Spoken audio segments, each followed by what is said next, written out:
कि आप देखते ही होंगे कि मेरे आचरण से मेरे बौद्ध होने का प्रतीत होता है कि मैं एक बौद्ध परिवार से हूँ और यही बुद्ध और उनका धम्म हमें सिखाता है। बाबा साहब का जो ग्रंथ है, वो हमें यही सिखाता है कि हमें शीलवान, आचरणवान और सभी के कल्याण के लिए बाबा साहब ने भी कहा है कि वो बौद्ध वही बौद्ध है जो धम्म का प्रचार प्रसार करें। तो हम लोग धम्म की राह में निकले हुए लोग हैं और धम्म के प्रचार प्रसार के लिए लगे हुए हैं। ये पूरी टीम मैं कहूँगी कि बहुत ही मेहनत से काम करते हैं आप लोग। इतना जो काम किया है वो बहुत ही सराहनीय है। और जैसा कि आप जानते हैं कि जो ये ग्रंथ है, हमें जीवन जीने की शैलियाँ सिखाता है कि हमें किस तरीके से जीवन जीना है। जब से मैं इस टीम से जुड़ी हुई हूँ, मैंने जो सीखा कि ऑनलाइन जितने भी आप लोग कार्यक्रम करते हैं, मैं वो सब देखती हूँ और मैं बरेली से हूँ, तो मेरी एक मतलब मेरी भी एक संस्था है, सम्यक दृष्टि महिला समिति, मैं उसकी जिला अध्यक्ष हूँ। मैंने जब से देखा कि ऑनलाइन हम लोग इतने एपिसोड चलाते हैं, तो मैंने अपनी पूरी टीम को ऐसे ही बांध के रखा कि जैसे आप लोग अपने लोगों को लगातार मैसेज करना है, लोगों को जोड़ के रखना है। तो इसी तरीके से काम करने का जो तरीका है, मैंने भी वही करने की कोशिश की और मैं बहुत हद तक सफल भी रही इसमें कि जितने भी लोग मेरे से जुड़े, वो आज सब इस बात को मानते हैं कि हाँ, हम लोग एक-दूसरे से जुड़े ही रहते हैं, अगर हम जोड़ने का प्रयास करते हैं। इसमें हमने अभी सभी लोग इतना अच्छा बोल चुके हैं, लेकिन कुछ चीज़ें हैं जो अभी भी हमें थोड़े-से ध्यान देने वाली हैं कि 3 प्रकार की पवित्रताएँ हैं। 3 प्रकार की पवित्रताएँ होती हैं, शरीर की पवित्रता, वाणी की पवित्रता, मन की पवित्रता। जो लोग बौद्ध धम्म को मानने वाले हैं या जब से बौद्ध धम्म का हमारे देश में 2600 साल पुराना, 2000 से ऊपर पुराना हमारा ये जो धम्म है चला आ रहा है, तो जब जिस भी व्यक्ति ने बौद्ध धम्म को अपनाया, उसका एक इतिहास बन गया। आप चाहें देख लीजिए कि अनाथपिंडिक और अजातशत्रु, विशाखा, ऐसे बहुत सारे राजा और लोग हुए जिन्होंने बौद्ध धर्म, जो सबसे निचले स्तर से भी और सबसे ऊंचे स्तर के लोग भी थे, जिन ने बौद्ध धर्म को अपनाया, वो लोग उनका एक अपना इतिहास हो गया। और यही बाबा साहब ने हमें जो ये जो ग्रंथ दिया है, उसमें हम लोगों को यही है कि अब हम लोगों की बारी है कि हम भी अपना इतिहास यहाँ रचें, क्योंकि जब तक किसी भी धम्म का प्रचार प्रसार अच्छे से नहीं होता, वो धम्म आगे नहीं बढ़ सकता। उसकी पवित्रता वहीं की वहीं रह जाती है अगर हम उसके प्रचार प्रसार में कोई भी योगदान नहीं देते। तो इस तरीके से हम जो ऑनलाइन ये कार्यक्रम चल रहा है, बुद्ध और उनका धम्म, जिसमें हर बुधवार को ये जो हमारा महान ग्रंथ है, इस पे हम जो अभी समीक्षा कर रहे हैं, तो वो ऐसा है कि ये ग्रंथ आगे भी अनवरत चलता रहना चाहिए। आप समझ सकते हैं कि इससे बच्चों को, महिलाओं को और जो पुरुष हैं हमारे समाज के, जो काम करते हैं, वो उन लोगों के पास इतना समय नहीं होता। अगर इस तरीके से ऑनलाइन कार्यक्रम चलता है, तो वो काफ़ी हद तक उन लोगों को भी इन्वॉल्व होते हैं वो लोग भी, कि हाँ, उनको भी ये सब काम में जो कहते हैं ना कि अगर हम अकेला ज्ञान प्राप्त कर लें, बुद्ध ने भी जब ये ज्ञान प्राप्त किया था, तो उन्होंने भी ये सोचा कि पता नहीं कि ये लोग जो ज्ञान मैंने प्राप्त किया है, वो लोग इसे समझ भी पाएँगे या नहीं। तो जिस दिन उनके मन में ये विचार आया, तब से फिर उन्होंने जब ये सोचा कि हाँ, ये मैं लोगों को दूँ, तो जब उन्होंने 5 लोगों को जब ये ज्ञान दिया, अगले समय में वही ज्ञान आज हम आप तक घूम रहा है और ये आगे बढ़ता ही रहेगा। तो इससे जो हमारी सोच विकसित हुई है, हमारी समझ जो बढ़ी है कि ऑनलाइन हमें इस तरीके के कार्यक्रम चलाते रहना चाहिए, क्योंकि लोगों को कुछ अभी जो कोविड के रहते बहुत दिक्कतें रही हैं, तो सभी लोग अगर धम्म का आचरण इस तरीके से करते हैं कि घर बैठ के भी वो सारे सेमिनार को भी देख सकें और जो हमारे ग्रंथ हैं बुद्ध और उनका धम्म और हमारा संविधान, इन सारी चीज़ों को वो घर बैठ के समझ सकें, देख सकें और जब भी मौका लगे तो एक-दूसरे से मिलकर इन ग्रंथों के बारे में या बौद्ध धर्म के प्रचार-प्रसार के लिए हमें आगे आके काम करना चाहिए। तो ये जो मैं बता रही थी कि 3 तरीके की पवित्रताएँ होती हैं, शरीर की पवित्रता, वाणी की पवित्रता और मन की पवित्रता। यहाँ एक मनुष्य जीव हिंसा से व्रत रहता है, चोरी से व्रत रहता है, कामाचार से व्रत रहता है, इसे शरीर की पवित्रता कहते हैं। वाणी की पवित्रता, यहाँ मनुष्य झूठ बोलने से व्रत रहता है, व्यर्थ की बात से व्रत रहता है, यह वाणी की पवित्रता है। मन की पवित्रता, एक प्राणी लोभी और द्वेषपूर्ण नहीं होता और सम्यक दृष्टि रखता है, इसे मन की पवित्रता कहते हैं। ये 3 प्रकार की पवित्रताएँ हैं। क्योंकि समय काफ़ी हो चुका है, मैं अपने बात को बस यहीं तक ही रखूँगी और जब आगे समय होगा, तब हम ज़रूर आगे विचार रखेंगे। मैं आभार व्यक्त करती हूँ कि मुझे बोलने का मौका दिया।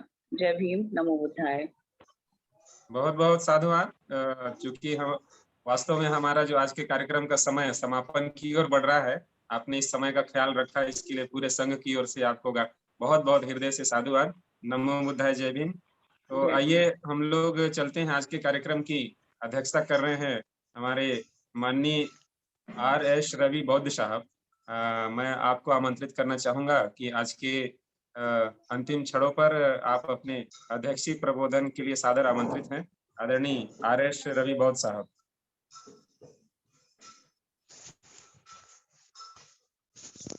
संचालक जी, मेरी आवाज आ रही है? हेलो जी, आ रही है।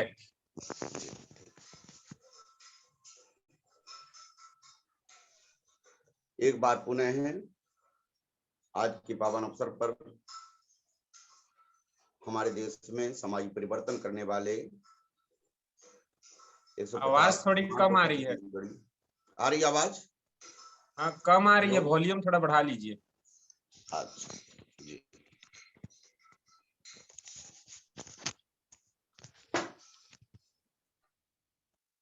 तो एक बार पुनः है, करुणा के सागर तथागत बुद्ध एवं समाज परिवर्तन करने वाले 150 महान पुरुषों की कड़ी में से देवानाम प्रियदर्शी सम्राट अशोक महान, हिस्सेदारी अर्थात आरक्षण के जन्म छत्रपति साहू जी महाराज, महामना ज्योतिबा फुले, शिक्षा की देवी माता सावित्रीबाई फुले,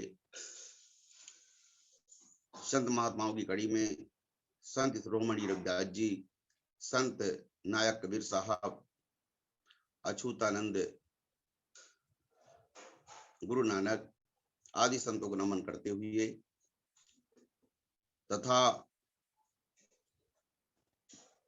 आजादी की लड़ाई में शहीद होने वाले अर्थात स्वतंत्रता संग्राम सेनानियों की कड़ी में वीर सेनाना बिरसा मुंडा टंटा भील, उदय चौधरी अलीगढ़, माता दीन भंगी, मदन लाल भिंगरा,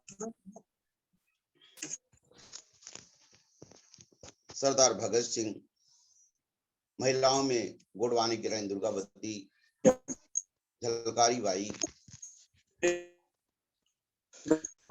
आदि वीर सेना नायकों का, वीरांगनाओं का श्रद्धा से याद करते हुए आधुनिक भारत के सिंबल ऑफ नॉलेज परम पूज्य बाबा साहब अम्बेडकर, त्याग करुणा एवं ममता की मूर्त माता रमाबाई अम्बेडकर तथा वर्तमान भारत के बहुजन समाज के नायक मान प्रकाशी राम जी को बहुत बहुत नमन वंदन करते हुए आज के कार्यक्रम में जो आज का हमारा कार्यक्रम है बुद्ध और उनके धम्म का प्रबोधन, तो इस बुद्ध और उनके धम्म का प्रबोधन आप लोग जानते 2 बार हो चुका है। इस प्रबोधन को अनुमति देने वाले हमारे राष्ट्रीय बौद्ध महासभा के संस्थापक एवं वर्तमान अध्यक्ष सम्मानित धर्म प्रकाश भारती साहब, सम्मानित बादल सिंह बौद्ध साहब और सम्मानित इंजीनियर किशोर बौद्ध राष्ट्रीय आचार्य साहब, हमारे राष्ट्रीय बौद्ध महासभा के उपाध्यक्ष सम्मानित एमआर प्रशांत साहब, महिला विंग के अध्यक्ष महोदया माननीय अंजू बौद्ध साहब तथा और भी क्षमा करें, हर सोमवार को संविधान का प्रबोधन ढंग से अब तक कर रहे हमारे आदरणीय आरएस बौद्ध साहब जी, एक निवेदन है, क्षमा चाहूंगा। हमारे समझ रहा हूँ समय कम है। जी जी, समय कम है। आवाज आ रही है कि नहीं ये बताइए। नहीं, मेरी बात सुन लीजिए पहले। हाँ, मेरी बात सुन लीजिए पहले। हाँ बोलिए। मैं कह रहा था हमारे आज के विशिष्ट अतिथियों में से एक हमारी उपासिका सुषमा बौद्ध जी जो कि झारखंड से जुड़ी हुई हैं, वो जब मैंने उनका नाम संबोधन किया था तो नहीं जुड़ पाई थी, किंतु जुड़ गई हैं। मैं आपसे निवेदन यह करता हूं कि उनका हम 2 मिनट उनका सुन लेते हैं, इसके बाद आप अपनी अध्यक्षी जो है प्रबोधन रखेंगे। हाँ जी, अवसर दीजिए अवश्य जी। जी। तो झारखंड प्रदेश से आज के बुद्ध एंड हिज धम्मा के अध्ययन पर हमने क्या सीखा और इन विषयों पर हमारे बीच में उपासिका सुषमा बौद्ध जी हमारे बीच में हैं। मैं चाहूंगा आप अपना माइक अनम्यूट करते हुए आप अपने विचार जुड़े हुए साथियों के बीच में रखेंगे।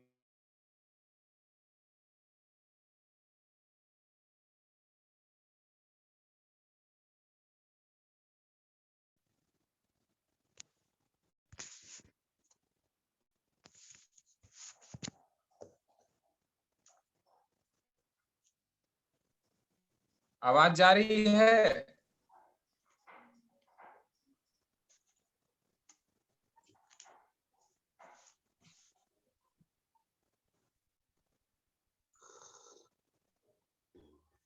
हमारे झारखंड प्रदेश से हमारे आदरणीय राम बौद्ध साहब का निवेदन था कि जुड़ी हुई हैं। यदि आवाज जा रही हो तो कृपया आप अपनी बात रखें, समय क्योंकि ज्यादा हो चला है। माइक अनम्यूट कीजिए मैम। शायद उनका आईडी है 6824, आप अनम्यूट कीजिए।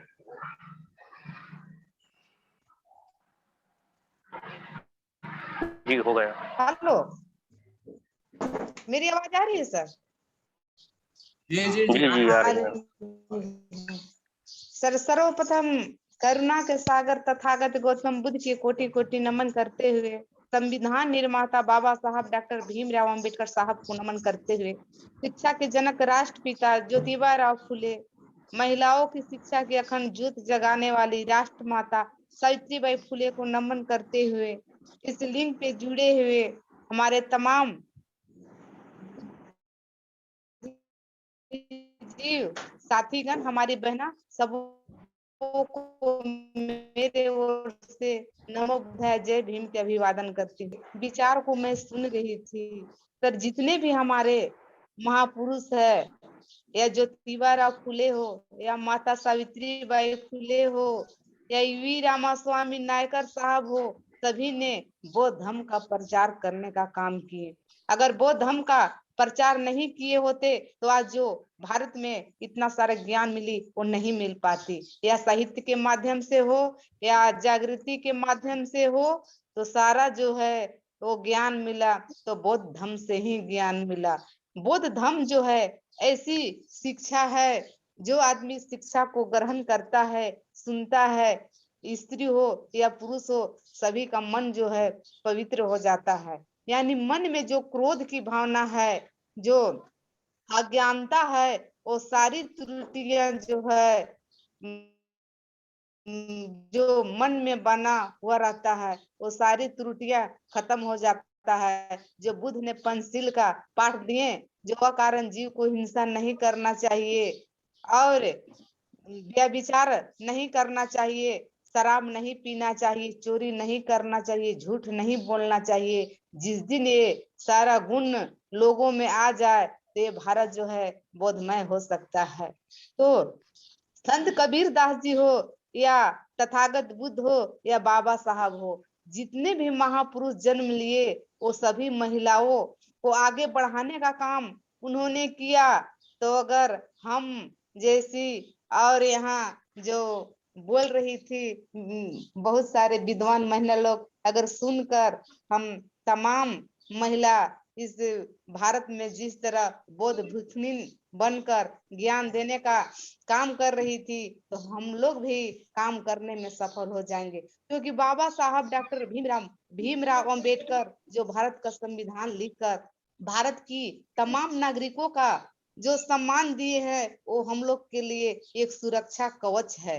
पहले तो संविधान नहीं था, फिर भी बौद्ध भिक्षु या बौद्ध भिक्षुणी जो है भारत को बौद्धमय किए थे। लेकिन आज इतना साधन संसाधन होते हुए भी अगर अपने समाज के बीच हम सभी जाकर लोगों को नहीं बताएंगे तो वो नहीं समझ पाए। क्योंकि 5000 साल से ब्राह्मणों ने एक गुलाम बनाए। और संत रैदास जी भी कहा करते थे कि कहे रैदास सुनो भाई संतो ब्राह्मण के गुण 3 और विद्या 3। हमारे दिमाग पे हजारों हजार साल से इसका कब्जा है।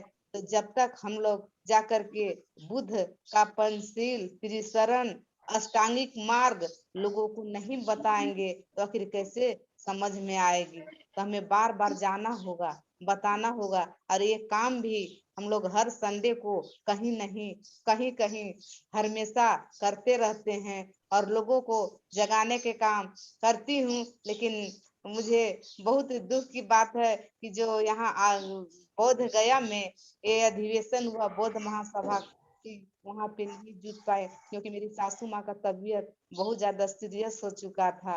तो मैं आप सभी से इसके लिए मैं क्षमा मांगती हूँ और मैंने अपनी 2 मिनट का समय ली हूँ, इसलिए मैं अपनी बात को समाप्त करती हूँ। नमो बुद्धाय जय भीम। और मैं हमेशा इस मीटिंग में जुड़ी रहूंगी। धन्यवाद। बहुत बहुत साधुवाद। बहुत अच्छी आपने बहुत ही संक्षिप्त पर बहुत ही सार बातें आपने रखी है।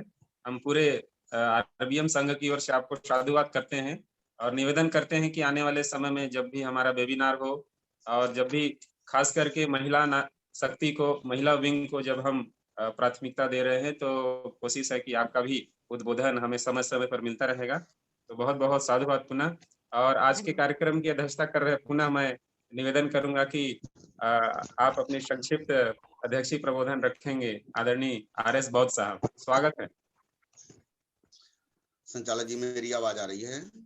जी आ रही है सर। एक बार पुनः सभी महान पुरुषों को श्रद्धा से नमन वंदन करते हुए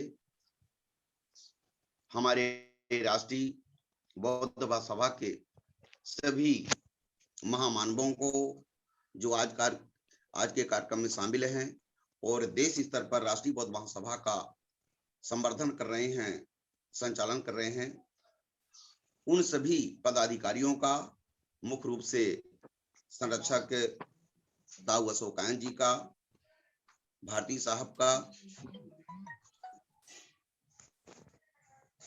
आप सभी का बहुत बहुत अभिवादन करते हुए, चूंकि समय समाप्त हो गया है, फिर भी मैं संचालक जी से कहना चाहूंगा कि केवल 5 मिनट में अपनी बात रखने का प्रयास करूंगा। मैं आप लोगों से कहना चाहता हूं कि अभी 12, 13, 14 अक्टूबर को उर्वेला अर्थात बोधगया में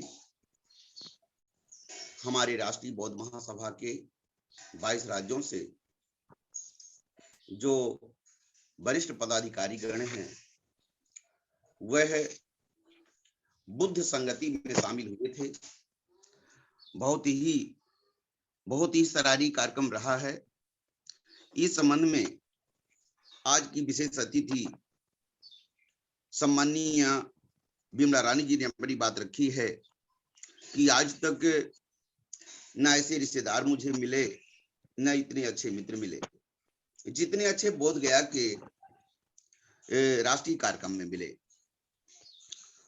इसी प्रकार से सरिता बौद्ध जी ने भी अपनी बात रखी है कि बुद्ध और उनके धर्म का प्रबोधन हर बुधवार को इसी प्रकार से, इसी क्रम से चलते रहना चाहिए और यहाँ तक कि हम आप जो है बुद्ध और उनके धर्म की पुस्तक अपने घर में रखें और यदि डेली भी हम उसका प्रबोधन करते हैं अपने परिवार के बीच, अपने बच्चों के बीच, तो आने वाले समय में हमारा परिवार, हमारा समाज और हमारा देश बुद्धमय होगा।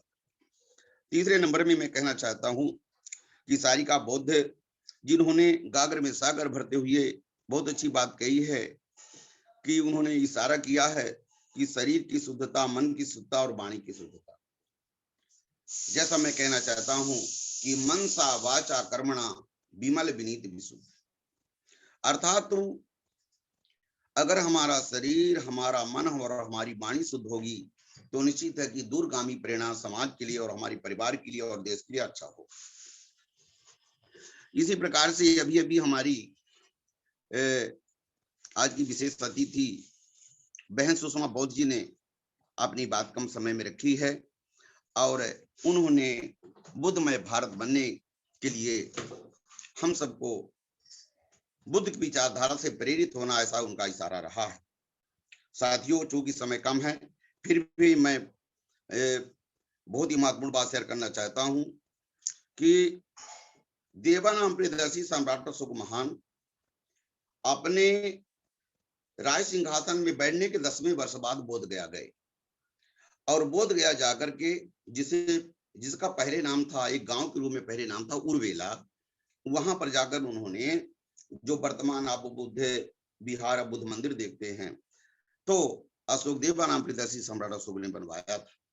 साथियों, इतना ही नहीं, श्रीलंका के एक प्रभावशाली शासक थे जिनका नाम था महाराजा तिस, वह भी श्रीलंका में जाते हैं, उन्होंने कई बुद्ध विहार बनवाए।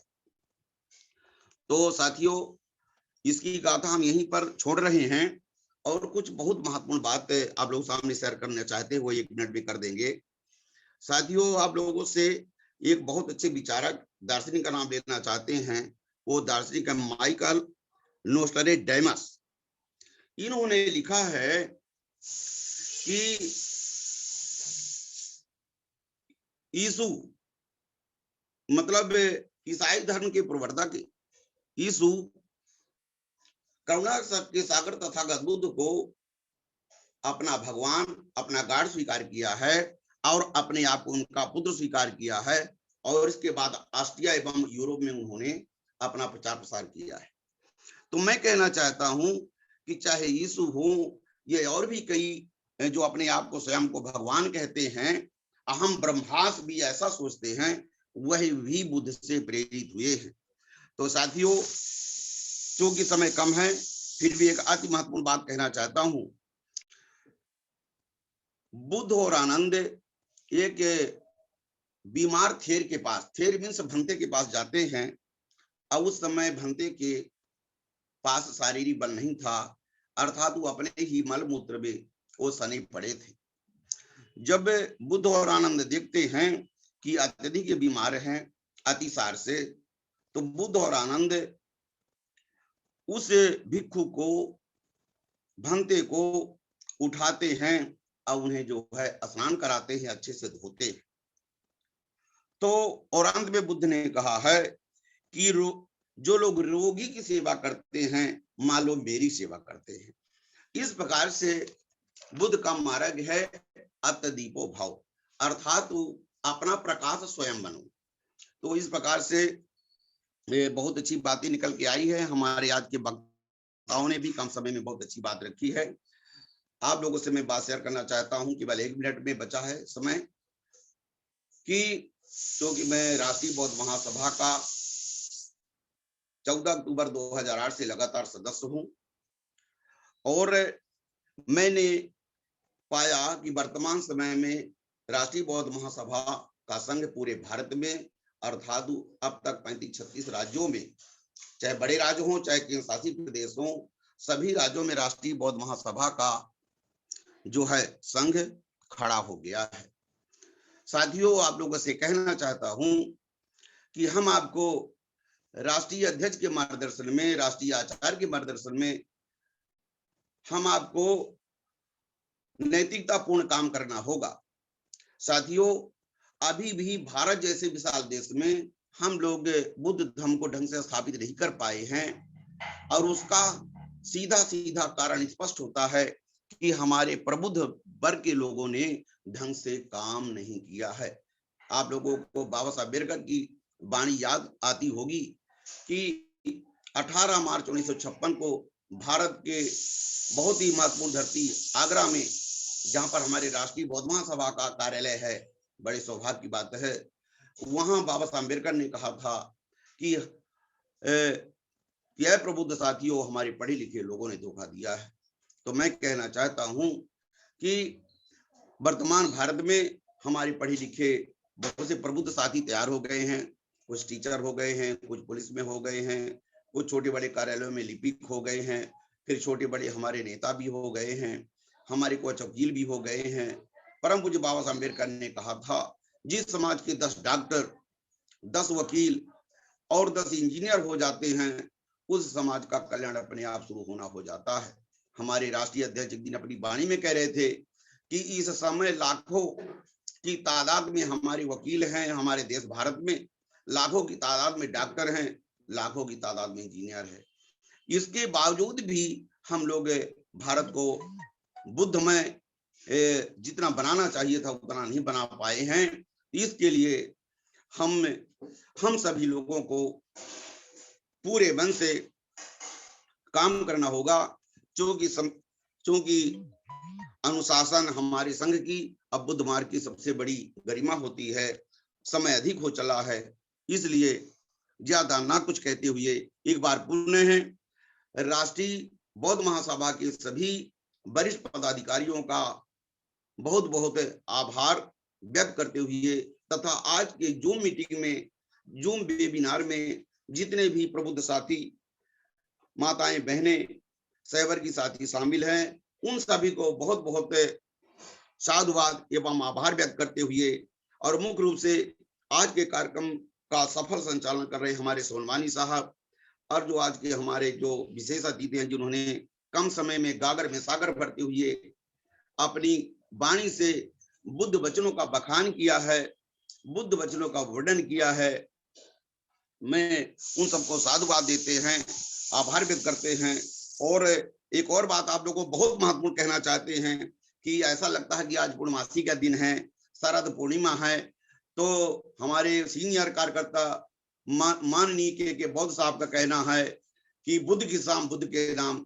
इस बात को ध्यान में रखते हुए, और ऐसी भी परंपरा है कि ये शरद काल की पूर्णिमा की खीर जो लोग रसास्वादन करते हैं तो उनके शरीर पर बहुत अच्छा प्रभाव पड़ता है, कुछ रोगों का भी निदान होता है। ऐसी भी चर्चा आम जनमानस में है।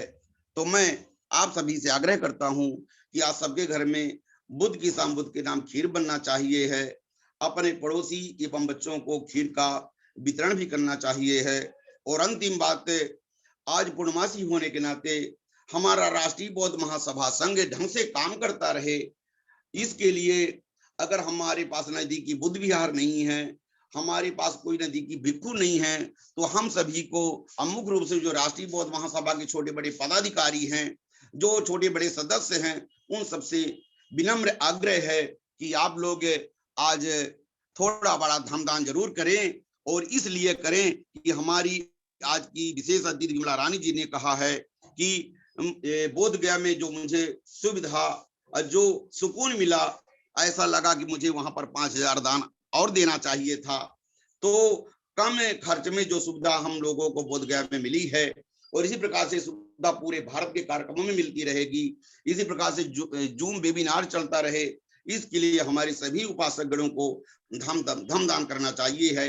एक बार आप सभी का मुख्य रूप से राष्ट्रीय पदाधिकारियों का बहुत बहुत आभार व्यक्त करते हुए आज के कार्यक्रम में अपनी वाणी को बुद्ध वचनों के द्वारा प्रेजेंटेशन करने वाले सभी प्रभु साथियों का बहुत बहुत आभार एवं साधुवाद ज्ञापित करते हुए अपनी वाणी को समाप्त करता हूँ।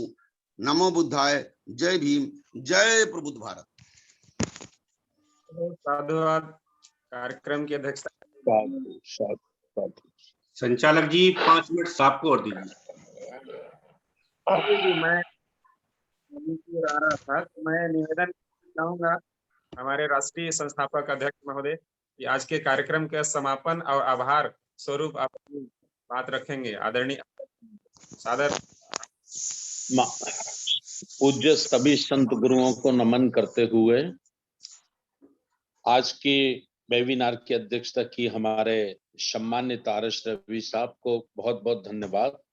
हमारे मुख्य अतिथि और विशिष्ट अतिथि जी का मैं बहुत बहुत आभार व्यक्त करना चाहता हूं, और संचालक जी का भी, अशोक सोनवानी साहब का बहुत अच्छा सफल संचालन करते हैं, और हमारे राष्ट्रीय कार्यकारी अध्यक्ष माननीय बादल सिंह बोस साहब, देश भर से जुड़े हमारी सभी भाई और बहनों को भी मेरा बहुत आभार व्यक्त उनका करना चाहता हूं। और केवल मैं अभी यही निवेदन करना चाहता हूं कि आज शाम को 8 बजे हमारी जूम पे चर्चा है आगामी सांची के कार्यक्रम को लेकर।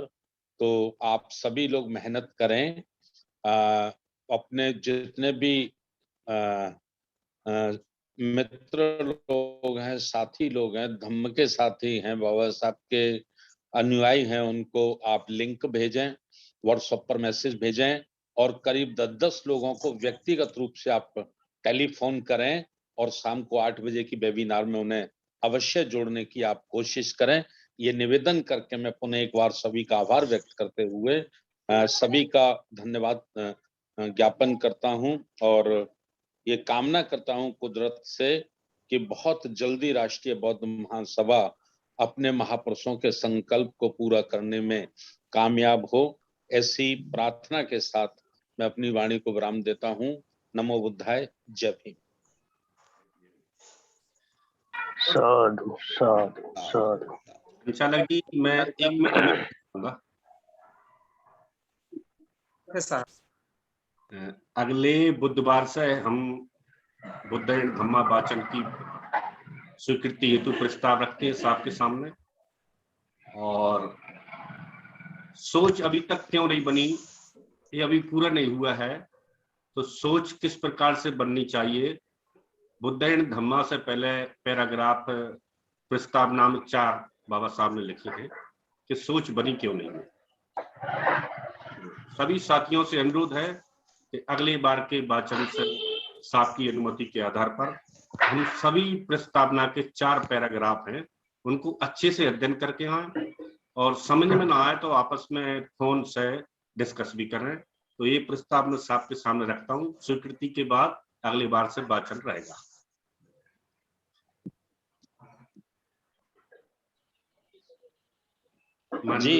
जी सर। धन्यवाद।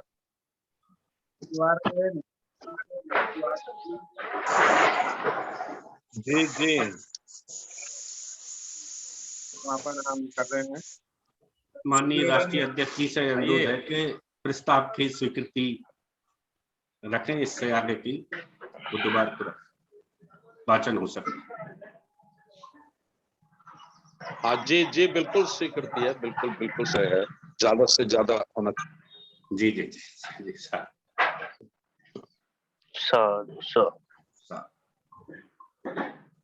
अब सभी साथी आज के कार्यक्रम को समापन के लिए अपने स्थान पर मंगल गाथा के लिए तैयार है। अपना माइक खोल सकते हैं सभी।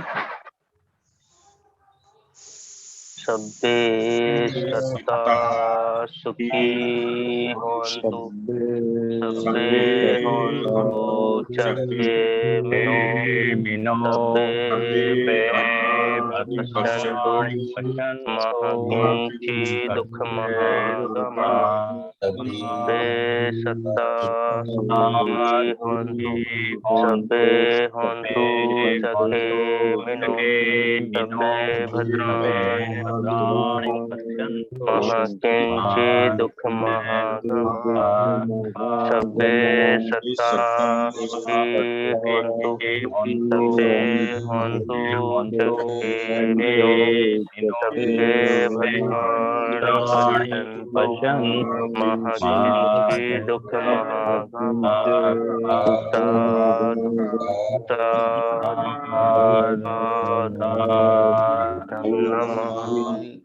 धम्मं नमामि,